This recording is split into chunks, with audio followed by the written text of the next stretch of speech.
सिंघा साहब, आपने जो आज धरना खत्म किया है, तो आपकी प्रशासन से क्या बातचीत हुई?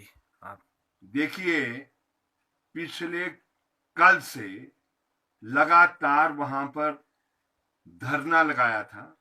और आपको मालूम है कि धरना का विषय जिस दिन से लॉकडाउन शहर में हुआ है, ये 22 मार्च से समझ लीजिए आप, मजदूरों को राशन का वितरण नहीं हो रहा था एक सुयोजित तरीके से।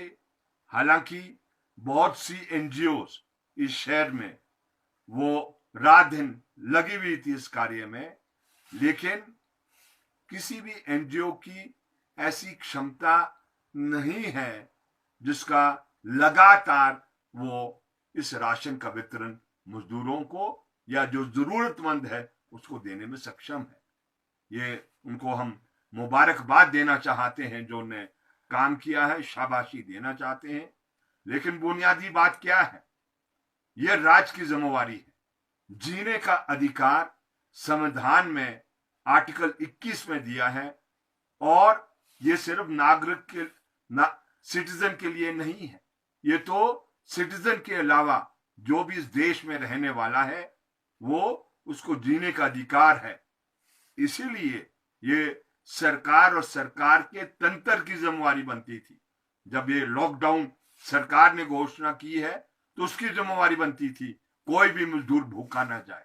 और इस बात को हम पहले से मन बनाए थे कि ये कार्य सरकार और सरकार के तंत्र को करना है, और आज इस पर समझौता हुआ है, जिस समझौते में ये तय हुआ है कि जो भी मजदूर इस शहर में है और इसके इर्द गिर्द रहने वाला है, उसको कोई ऐसा मजदूर नहीं है जो बगैर राशन का जाएगा।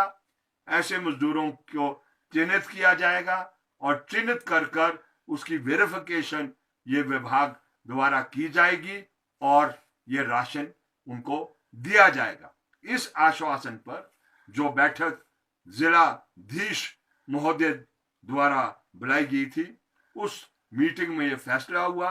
संजय चौहान भी उस मीटिंग में उपस्थित थे और कुलदीप तंवर भी उस मीटिंग में उपस्थित थे और एसडीएम महोदय भी थे, और जो वितरण करने वाले जो नोडल एजेंसी के लोग होंगे वो भी इस मीटिंग में ये मौजूद थे। और आज भी बहुत सी जगह जो पिछले कल लिस्ट दी थी 897 लोगों की, उसको राशन का वितरण किया गया है। एक लिस्ट में 300 कुछ लोगों को, वो एक टीम की 300 कुछ लोगों का वितरण हुआ राशन का, और दूसरी टीम उस समय पहुंची नहीं थी, उन्होंने भी बड़े पैमाने पर मजदूरों को राज राशन दिया है। हम मजदूरों को भी कहना चाहते हैं, आप जहां भी है, आप ये इसकी जानकारी हमें दे। अगर उसको राशन नहीं दिया जा रहा है, अपने काउंसलर को संपर्क करें, उनको जानकारी दे। हम इस दौरान जब कठिनाई में मजदूर है उसको भूखा नहीं रहने देंगे। ये हमारी जिम्मेवारी बनती है और सरकार का दायित्व बनता है कि ऐसे समय में कोई भी मजदूर भूखा ना रहे। अगर इसको फैसले को ये अमल में नहीं लाएंगे तो दोबारा इसी तरीके की मोर्चेबंदी की जाएगी।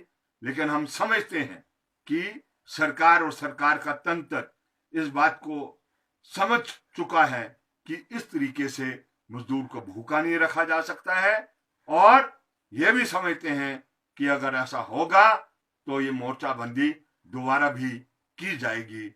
मैं समझता हूं इस समझ के साथ इसको हमने समाप्त किया है, और इस कार्य को ये शुरू करे और ये सुनिश्चित करे कि कोई इंसान भूखा इस दौरान न रहे।